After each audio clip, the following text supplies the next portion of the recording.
Though Fruth Pharmacy operates in more than 24 locations across West Virginia and Southeast Ohio, the company, to this day, remains true to the values of its founder, Jack Fruth, who opened his first pharmacy in Point Pleasant, West Virginia in 1952. You know, from the time I was a little girl, my dad worked from 9 o'clock in the morning until 10 o'clock at night, 7 days a week. My dad knew his customers. He knew them by name. He knew when they had a problem. I remember a sign on the front door of our store that said, in case of emergency, call Jack at home, 675-1312. And people would call. And sometimes, if you were lucky, we would get to go with Dad in the middle of the night down to the store because somebody needed a vaporizer, or they had a child who left the emergency room, and he would go in and fill a prescription. And to this day, people still come up to me and say, I remember when your dad came in and opened the store so that I could get something I needed for my child. And that's what I remember in terms of the impact that he had on the community. Today, Fruth Pharmacy employs many pharmacists with similar values to Jack Fruth, though none more similar than 78-year-old Fran DeGidio, who owned and operated the budget discount pharmacy chain in the Huntington area for more than 25 years. My goal every day is to make a difference in someone's life, and I mean that in a small way or a big way, whatever it ends up being. I'm fortunate. I've worked 55 years as a pharmacist, but I've never worked a day in my life. And that's honestly the way I feel about my profession.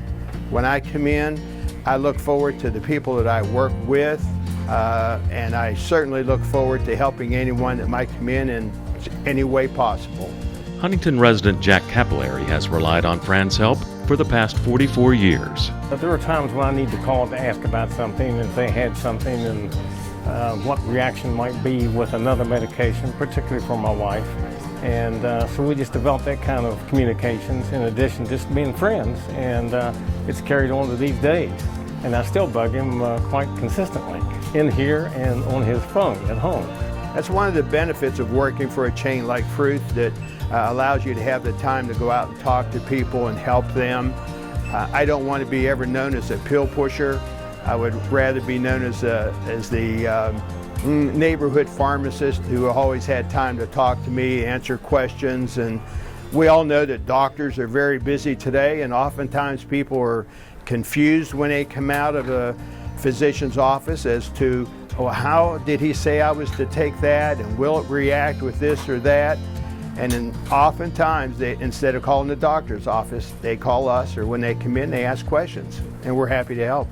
When I first met Fran, I'd heard a lot about him. I called him on the phone. I immediately liked him. I said, Fran, let's meet for lunch. And as soon as we sat down, I said, Fran, you're like the Jack Fruth of Huntington. And I take that as a huge compliment to be given to Fran. He had that personality, that outgoing way about him. He truly loved his patients. He knew his patients. He loved his employees. You know, he was committed the way my father was, to say, you know, I want the employees to have jobs. I want the patients to still get great care. And I also saw that Fran could bring that teaching to the young pharmacists that are coming up. He's been a great role model for young pharmacists, and many of them have said, I've learned so much from being around Fran and seeing the way he interacts with patients. That's the kind of pharmacist I want to be. Though Fran DeGidio has had to adapt to the significant advances in pharmacy technology to stay current, both he and Lynn Fruth have noticed that today's pharmacy education is, in many ways, returning to its roots. Pharmacy's not changing. Pharmacy's going back to what it was at the beginning, which was pharmacists caring for patients, pharmacists counseling people, pharmacists actively managing and trying and being actively bought in, invested in the health of their patients. So there was a lot more counseling back then, and we're seeing pharmacy go back to that. So it's really not the new pharmacy, it's really a return to the kind of pharmacy that my dad and Fran DeGidio did when they had their stores. What better thing to do with your own life than to know that your profession has made somebody else's life better?